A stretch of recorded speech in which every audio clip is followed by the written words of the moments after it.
America the beautiful, the country I call my home, is a land of opportunity.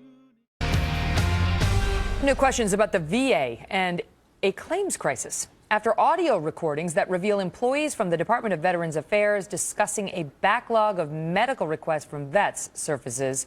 And the tapes suggest that those employees decided the best way to deal with the crisis was to just destroy the files. That eliminates the requests. Trace Gallagher live in Los Angeles with more. Trace? And it's no surprise the VA hospitals are backlogged, Megan, but now this evidence showing that thousands of veterans, many of them severely wounded, went years without getting their checkups, and some did not get them at all, mostly because the hospitals are understaffed, but also because veterans' medical files were destroyed to eliminate the backlog. Now, a former Marine and VA employee who blew the whistle says the VA hospital here in Los Angeles would get 3,000 requests a month for medical exams, but they could only have the resources to process about 800. So every 6 months, they'd have about 13,000 backlogged exam requests. Turns out that wait list accounted against their efficiency levels. So he alleges the hospital would cancel older requests, destroy the files, and now the Daily Caller has obtained audio to back up that claim. Listen. Why are we scheduling orders 5 years and back? I'm still canceling orders from 2001. Anything over a year old should be canceled. Should be canceled or scheduled? Canceled, because they wouldn't let us do a mass purge. So it's just a matter of getting in there and canceling them ourselves. The female voice goes on to say that a lot of those patients might have gotten treatment elsewhere or died or moved to another state. So the whistleblower complained to the inspector general, but says the IG just sent the complaint back to the VA hospital. So he sent a letter to Congress, and a few months later he was fired. He's now fighting that termination. Years later, the IG finally acknowledged that hospitals across the country did purge some of those requests, but still were treating those who needed it. And the whistleblower's contention is you cannot treat those who need it or know who needs it because their files have been destroyed. We tried to contact the VA several times today, Megan. They did not call us back. Wow. All right, Trace, thank you. Joining me now with reaction, Pete Hegseth, a Fox News contributor and the CEO of Concerned Veterans for America. Pete, I don't understand whether they just got rid of some old x-rays that they decided weren't necessary, because the Office of Special Counsel seemed to say, look, we don't need to look into this any further, because basically what happened was every VA was told that they could do a mass purge of all outstanding imaging orders, like radiation orders. And that's basically what happened out in Los Angeles. Is that all this is? Oh, and that's why they wouldn't comment on it, of course.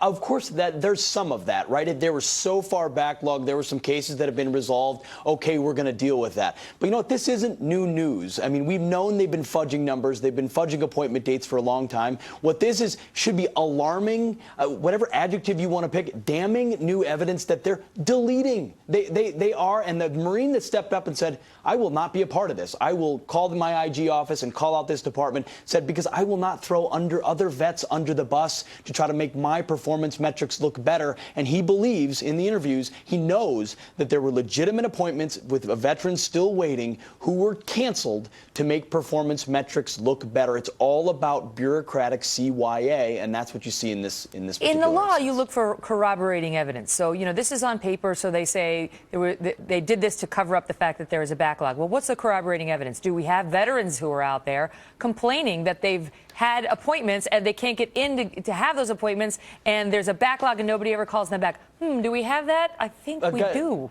I think we do. Got an email this morning from a friend of mine whose buddy who he served with at that very Los Angeles facility had sent in a request, waited months, then years, never heard back at all, almost died because he didn't get the medical, didn't get the examination needed to identify what he was suffering from. And you, later on in that audio, they talk about dismissively just saying, well, some of them have died and some of them have had other appointments, so let's just delete them.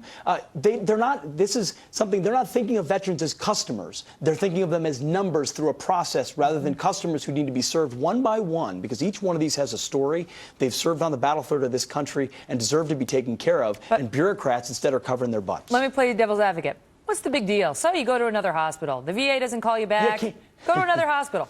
You can't. You cannot go to another hospital. You don't have a choice, and that's something I think Washington should address. I think this facility would, if it had a competitor, a way that vets could go somewhere else to get this care, it might be accountable to provide better service. Also, those in charge of this hospital can't get fired because it's impossible to fire a senior executive service member, something we're also trying to address on the Hill. So there's no accountability, and there's no portability, and there's also no transparency. You ask for comment, they don't give it because they don't have to, and they hide behind their paperwork and their titles, and no one holds them accountable. So if a veteran could choose, that'd be a great option. Unfortunately, they cannot. If you're stuck, you're stuck. I've said it many times. My mom devoted most of her career to helping vets at the Albany, New York Veterans Hospital. There are so many wonderful employees who just want to help the veterans. Absolutely. And yet there are others who want to cover up malfeasance or negligence, sadly. Pete, great to see you.